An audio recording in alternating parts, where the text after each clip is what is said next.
Welcome to another many-body gravitational simulation video.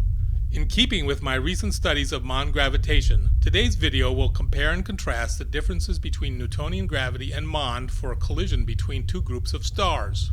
You might think of this as two globular clusters merging without the gravitational influence of a galactic system. Note that this scenario is not particularly something that would happen cosmologically speaking. It is an interesting way to compare MOND and Newtonian systems. That said, we will allow these systems to merge using Newtonian physics and then again with MOND physics.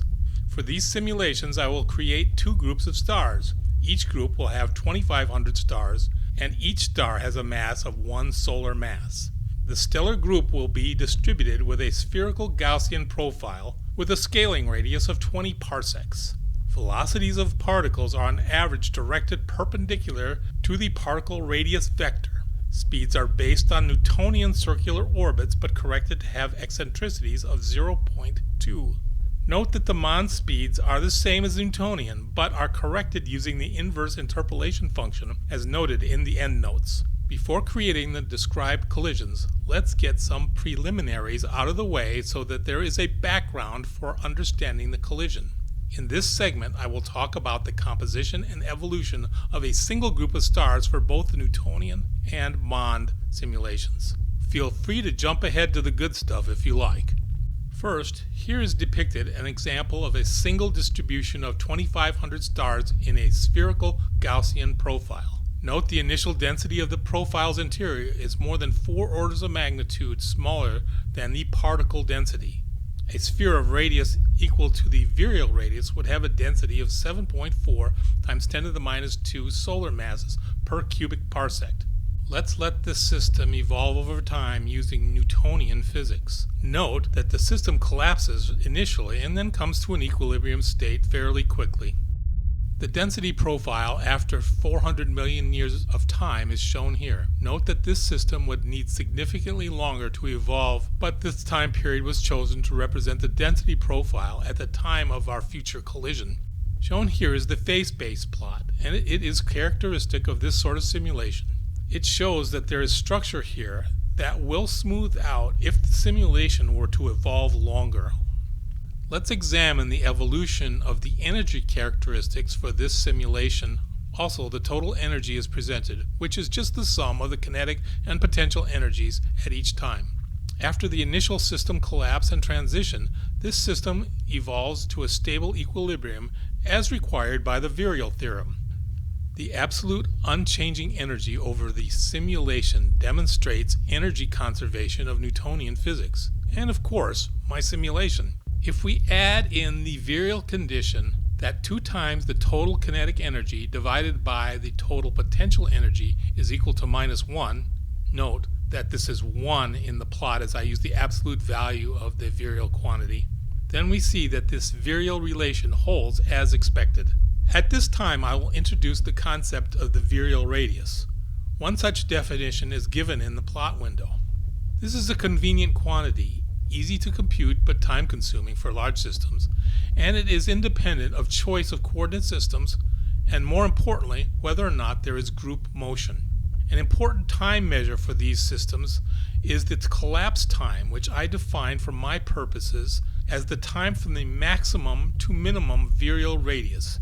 Here that time is 61.6 million years.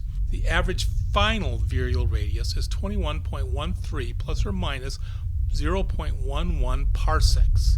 Note that this is a time average over the last 7 collapse times, and the uncertainty given is the standard deviation of that average. The virial theorem gives a mechanism to predict the final virial radius, and in this case it is 21.03 parsecs. Now let's examine the evolution of a single MOND distribution. Note that the initial density distribution is the same as the Newtonian case we just reviewed, so there's no need to show that density again.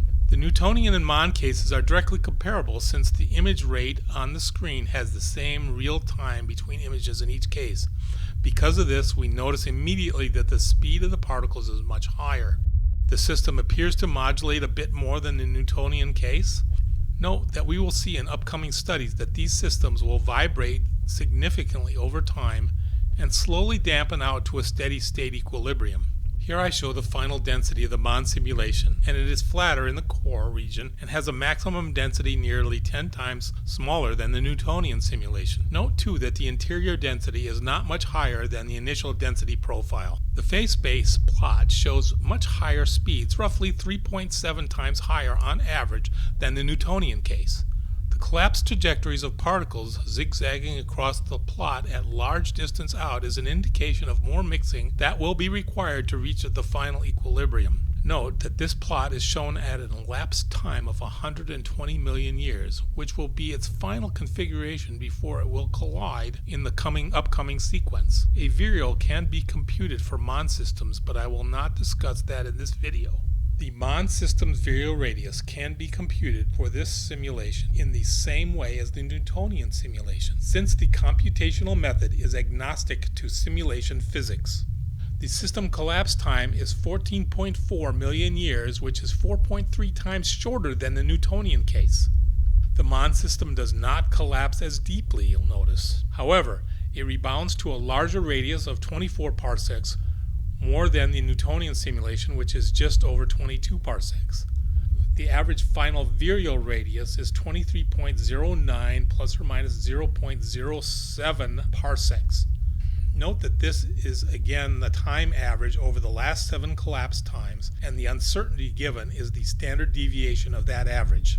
Also, with MOND, there is no way that I am aware to predict in advance what this final virial radius will be. Now we will allow the two groups to fall together using Newtonian physics first. Note, the two groups will have no relative initial kinetic energy, which means that they will fall together based on their mutual gravitational attraction only. Each group is initially separated by 200 parsecs. Let's start this sequence up. Watch as the two groups of particles fall together and initially pass through each other. The pass-through separation distance is small and then immediately falls back onto itself to complete the merger. Complete merger takes about 650 million years. Many particles are ejected in the merger. Some will return to the merged group. Others are totally ejected from the system and have become unbound. Now we will allow the two groups to fall together using MOND physics. Note again that the two groups have no relative initial kinetic energy, which means that they will fall together based on their mutual gravitational attraction only. Again, each group is separated by 200 parsecs. Let's start the sequence. Watch as the groups fall together and initially pass through each other, but this time it happens much more quickly. However, the pass-through separation distance is much larger and resulting in many oscillations before the merger is complete. The complete merger takes about 700 million years, which is not much longer than the Newtonian case. Note at the end, or roughly 900 million years, there are over 99% of the initial particles within the plot range. Compare this to only 84% in the Newtonian case, where many particles were ejected. Let's watch these two simulations together to highlight some of the differences. Note that the timescale per image is the same, implying the total elapsed time is the same at the end. I will rerun this sequence at least one more time. Watching both simulations together really highlights the difference in the merge. One is struck how strongly the oscillations of the MOND collision are, implying weak damping. The Newtonian system is clearly more strongly damped. The mergers for the two simulations complete nearly at the same time. Note that the MOND simulation differs too in that there is some obvious motion of the group in the x direction that the Newtonian system does not have. Newtonian systems conserve momentum, meaning the two groups retain only y direction motions.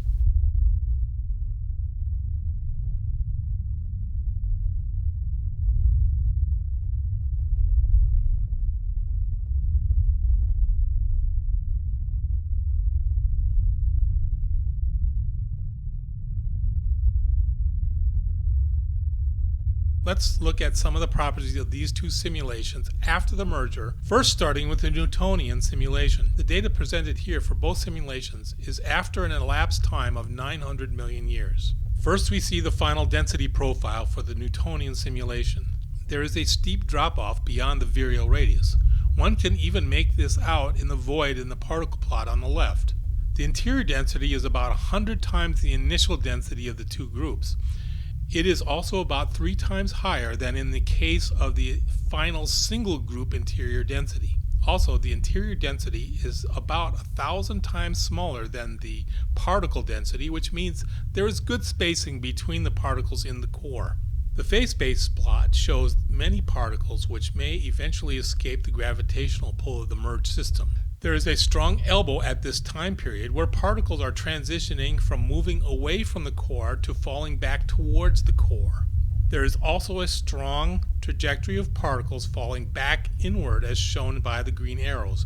These particles will mix with the interior and eventually stabilize the system. Here we see the evolution of the virial radius over 900 million years.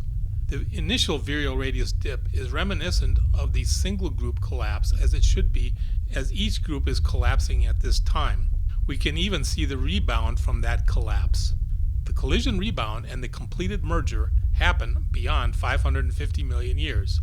The final virial radius is 35.3 plus or minus 0.4 parsecs. This is the mean and standard deviation averaged from 800 to 900 million years. Let's look at the MOND combined system properties. Again, we use the 900 million year elapsed time as the final state. The MOND merged system density profile is shown here. The first thing to note here is that the combined group has moved significantly from the original coordinate system's origin, as shown by the center of mass offsets used to determine the density profile. For this simulation, the center of mass has moved more than 80 parsecs. The interior density is nearly 10 times smaller than the Newtonian simulation, and the density profile has a much smoother distribution of particles than in the Newtonian case. The phase space plot for the MOND simulation is shown here.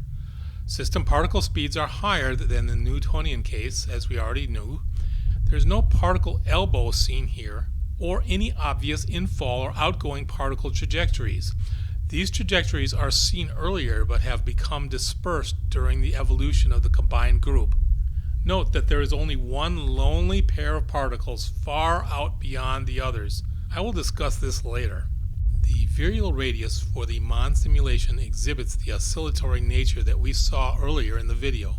Again, the initial collapse is reminiscent of the single group collapse and rebound. The first large minimum is the first passing of the two groups. Subsequent passings are manifested in the deep minimums that follow. The collision rebounds end and the completed merger happens beyond 650 million years.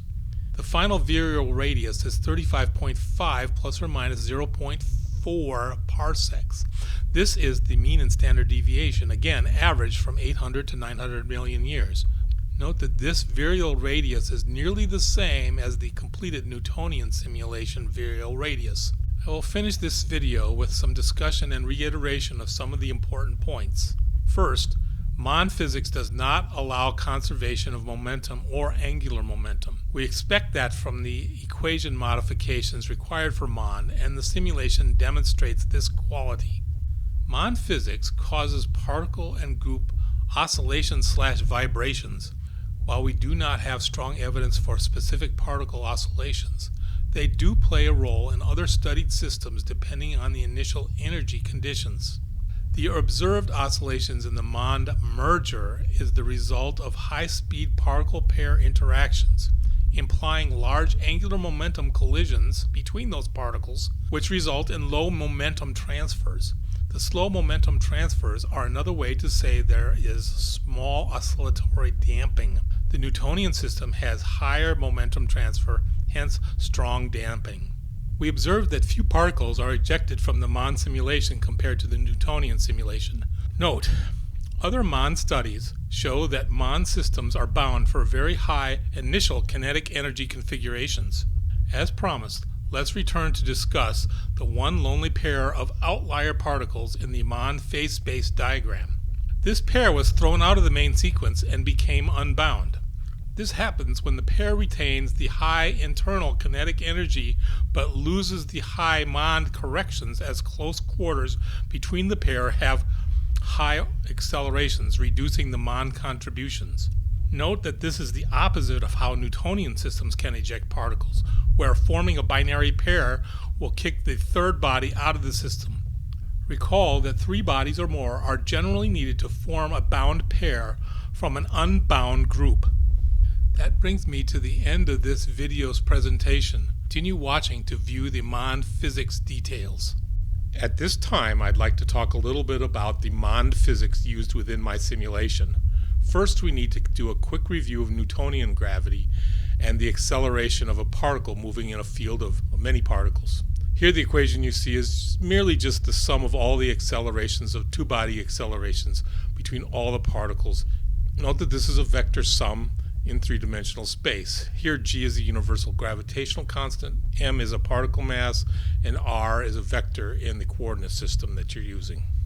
In 1983, Milgram published his first papers on MOND. In MOND, the actual acceleration, which we'll use little g, is related to the Newtonian acceleration by the following relationship. Here, a0 is a constant that Milgram calls a universal constant, and its value that is used within the simulation is 1.2 times 10 to the minus 10 meter per second squared. Mu of x is called the interpolation function, and it is unitless scalar function while the accelerations are the usual vector quantities. The choice of mu of x allows one to transform the above equation into a new equation, which is more useful within the simulation. Nu of z is called the inverse interpolation function, and this function allows one to determine particle accelerations based on Newtonian accelerations and the choice of that function. For my simulation, I have chosen the interpolation function that's known as the standard form in the wiki address below. This standard form can be recast to an inverse interpolation function as the following. These two equations on the page allow one to compute MOND accelerations for a system of particles. Before a simulation is finalized, one must pick or determine the initial velocity vectors for each particle. For Newtonian-only simulations, I use the following for the magnitude of the velocity. Here G is the universal gravitational constant. M is the interior mass out to that position vector R, and epsilon can be thought of as an eccentricity.